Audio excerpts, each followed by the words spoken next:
this injury that he's been dealing with for a certain amount of games. He spoke to the media about it a couple days ago. He said it might not be something he'll be able to get over this season. I'm really intrigued with this story. That's why we're leading off with it today.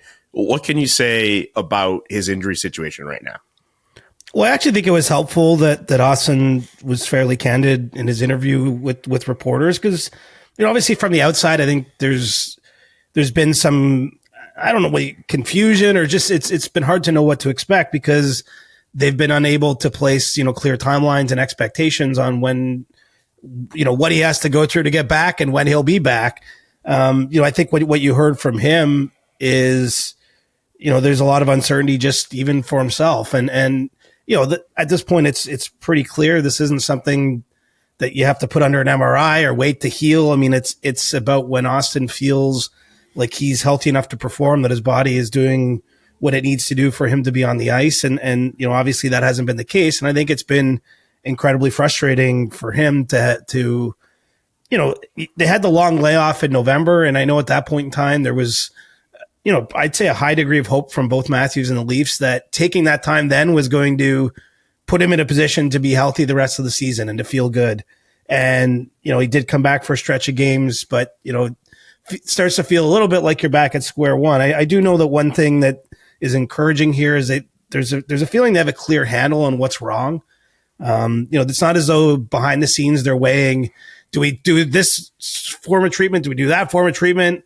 Surgery? Like, none of that stuff's on the table. I think that they at least have a good sense of what the issue is, and obviously are going through a pretty aggressive treatment plan to get him back. But that being said, here he's missed 20-30% of the team's games this season.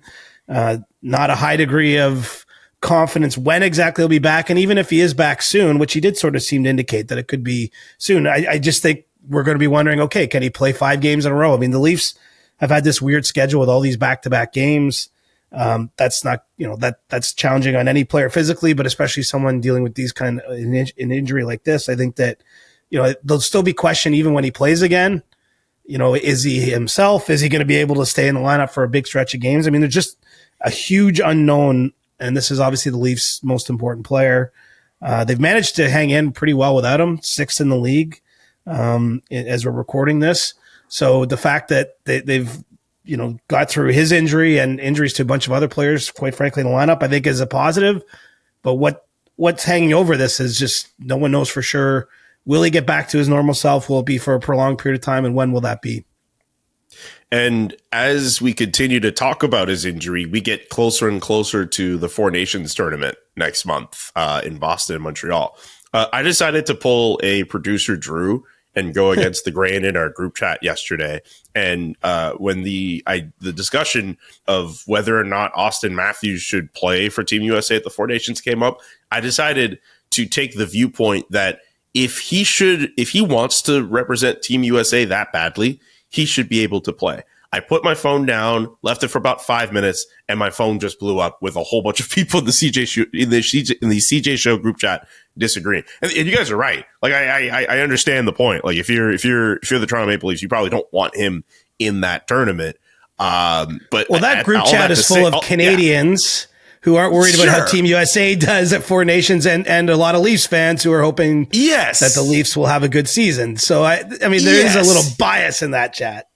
Yes, but you guys are not wrong. Like if you're the Toronto Maple Leafs, if I'm the Toronto Maple Leafs, the playoffs, we've made this one constant theme for this season of the CJ Show that we have made mention of repeatedly. This regular season does not matter for the Toronto Maple Leafs. It's all about the postseason. And if you have Auston Matthews, you need him to be healthy. You want him to be ready for those games in April, May, and beyond. Who gives a damn about a tournament in February? I can understand that viewpoint. Right. And look, this is definitely going to be a major talking point as that tournament draws closer. But the truth is that there's still 6 weeks before any decisions have to be made. It's February 12th is the last day that teams can make an injury replacement. And so, what does this look like? Maybe Auston starts playing again a week from now, and maybe 5 weeks from now, he hasn't had any setbacks. Like, I don't know that there's a discussion. I think where the discussion comes in is if he misses a good chunk of this 6 weeks and He only can play, a few games before then. Like, I think what happens really between now and February 12th is what's most important. It's a little less about what's already happened. But you can be sure the Leafs, in the back of their minds, are not too concerned about what happens at the Four Nations face-off. I don't think just for Team USA. I would say for any of the four, if there was a William Nylander situation, they wouldn't be too worried about Sweden's hopes. They'd be worried most about William Nylander, the individual, and the player for them. And so, I don't know how this will go. I think ultimately, look, it's an NHL event. I don't think any team could stand in the way of their player going. In this case, I think it will really be up to Auston Matthews. Obviously, he'll be consulting with the team doctors and management, and everyone will have an opinion. But I think it'll be his call when we get closer to that point. But yeah, I think selfishly, it's not crazy to imagine the Leafs might prefer he take that 10 days to rest up again and maybe get further treatment and focus on what can be done best. And it's a tough spot for a player to be in. I mean, this is going back a bit, but Steve Yzerman and Mario Lemieux, to name two, are players that played in the Olympics for Canada, and then their seasons were basically done right after. Now, they were at different stages of their careers. They'd already won Stanley Cups, and they'd yet to win an Olympic gold medal. And so it was a pretty unique opportunity in front of them. Whereas, Austin's still earlier on in his career. There's going to be many more Team USA events for him. I think some of the math on that's a little different. I certainly am not suggesting in any way, shape, or form he's going to put his own interests ahead of the Leafs. I think, it's pretty clear the attitude among this team at this point for the players that have been there is, they know they have to have playoff success. Like literally nothing else matters, right? I mean, individual awards. Mitch Marner's right now on pace for his first 100-point season. Like, that'll be nice. That'll be a nice, feather in his hat if he gets there. But, Mitch would understand, as Austin has with some of the individual seasons he's had, William Nylander, that it really all comes down to what they can get done in the springtime. And so, it's definitely one to watch. And there's going to be other players in other situations. It's just, Auston Matthews is a star in Toronto. He, was expected to star for Team USA, and that has to be in some amount of question at this point. But as I say, it still is a little bit early, because if he comes back and plays and is healthy, I'm realizing right now it doesn't feel that way, but I mean, there's still time for that to happen. I mean, I don't think there's a debate. If he let's say he plays a month leading into that tournament and he's playing great and there's no indication he's being held back at all physically. I mean, I don't think there's a huge case there that he should sit out the Four Nations face-off. I think it's more if he's in and out of the lineup, or if he can't really play at the normal level he's accustomed to. I mean, maybe that decision gets a little easier even for him. Maybe if he's still not feeling good in February, he's going to look at it and say like, oh man, I mean, this just doesn't make sense. So we're going to hear a lot about this. This is definitely going to be a hot button issue. This will be on all the intermission panels if you're watching Leafs coverage. But I do think everyone has to remember, we just don't have enough information right now to say exactly how it's going to go. First show of 2025, and we're already ahead of the curve on what people are going to be talking about when it comes to Auston Matthews, especially if he doesn't play for a prolonged period. Well, I start to hear it a little, like it's like in my friends, like it starts to build up. And again, it's kind of funny just because he's an American playing in a Canadian market. I mean, it would be a different conversation. I mean, this is imagine he in Edmonton, if it was Connor McDavid, it would be a little different triangulation, because presumably a lot of Edmonton Oilers fans are also Canadians who are hoping Team Canada does well. And so there might be a little bit more there, but obviously, if you're a fan of the Leafs who's holds a Canadian passport, you probably are not too concerned about what happens for Team USA between February 12th and 20th. You mentioned earlier that the Leafs might have a bit of a better handle over, what really could be ailing Austin and treatment. Like we've talked about the fact that there's an injury that we haven't really gone in on specifically what it is. Like how much do we know about what is actually troubling him? Because we haven't really discussed that. Well, we don't know anything. I mean, they haven't said specifically what it is. There's a lot of speculation it's back related, and I've got no reason to believe that isn't the case. But even when you say it's back related, there's a whole bunch of things it could be.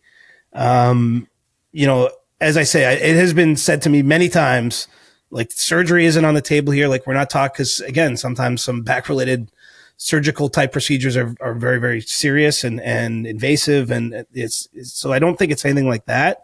I get it, the sense it's more about his ability to move and kind of the mechanics of how his body performs on the ice, and it just hasn't been there yet. I mean, Auston, to be fair, has said that he's feeling better out there, and I don't think he's making that up, because he's in the same breath he's turning around and saying, "But I can't say for sure, what's to come." I mean, this is, unfortunately for him, this is a new type of injury. It's one that he's been dealing with in some way, shape, or form since training camp. And so if you had gone back to September and had an honest, I'm sure when he was talking to the Leafs medical staff or the people close to him, he probably didn't imagine it would still be hampering him into January. And that's where, I'm sure this has been a real challenge. I mean, this is his first season wearing the C for the Leafs. He's obviously coming off a 69 goal season last year. He's a huge part of the team. But the flip side of this is they've found a way to get the job done. They haven't always won pretty, but they've been winning a lot of games. They're playing now with Anthony Stolarz, who effectively had become their number one goaltender, but, before he had his knee injury. They're missing all these bodies with sickness. At least they've been dealing with the flu lately. So anyway, somehow they're getting through it, I guess, is the point. And so if you're trying to take an optimistic tone to start a new year, Julian, and you're in the Leafs front office, you're thinking, we're going to add Auston Matthews back at some point. Like, I get the feeling everyone is being extra patient close to this injury. I'm not talking about the fans or the media or anything like that, but I think that there's a real understanding that whether he plays, the Leafs have back-to-back Saturday and Sunday against Boston and Philadelphia. Like, those games, as much as you want to win them and perform well, Boston's a division rival, blah, blah, blah, blah, blah. Like, there's no thought about rushing him back into a January 4th game if he's not feeling good. I think that everyone involved directly with the decision-making of when he plays and what his situation is, are really taking a long-term view here. But we don't know where it's going to go. And it won't be the last time we talk about it on the pod, unfortunately, just because I still think even when he gets back in the lineup, he's going to have to play for a number of weeks before anyone is totally comfortable that this is something that's in the past. For sure. Last thing, you do bring up a really good point. If you're the Toronto Maple Leafs right now, we're recording January 2nd. You are at the top of the Atlantic Division. You're level on points with the Florida Panthers, and you haven't had a whole healthy Auston Matthews for most of this year. I get we've said what we've said about the regular season. That's pretty damn good for this team, considering the options they have, considering the changes they made with their coach entering this season. For them to be where they're at, I like this for the Leafs. I think this is as optimistic as you can to start. Obviously, you have to make it work where it really matters. But to be where they're at, considering that injury with Auston Matthews, I like that for them. That's really significant. There would be a lot more noise if the Leafs were further down the standings and Auston Matthews was hurt. Well, the Leafs haven't really dealt with something like this. I mean, when you look at their main players in the regular season, they've been very healthy. I mean, Mitch Marner had, I think it was a broken collarbone or something. He missed a stretch of games a few seasons ago, the year that Sheldon Keefe replaced Mike Babcock. So I'm going back 5 seasons now. But for the most part, these guys have been healthy. I mean, even Auston Matthews has missed stretch of games in the past, but he'll miss 4 games and then play the rest of the year. So it's not as though he has a bunch of 82s on his hockey DB page under games played, but they have been pretty healthy at the top of the roster. And, obviously every single team out there deals with injuries through a season. So I'm not saying they haven't faced any challenges, but they haven't faced a season like this with the core. And, I think you try to find, if you're around a team, you're trying to find positives or hope in anything. And the fact they have weathered the storm. I mean, they missed Jake McCabe for a time, Tanev's missed games. I mean, they really have had more of a revolving door. Now, part of that too is their roster is getting older. I mean, part of it is they signed some players that are in their 30s, and players in their 30s are just more likely to miss time than players, in their early 20s, just the way it goes. But, they've found a way. They're playing a different style. I think it's very clear. I mean, this team is going to trade for a middle six center.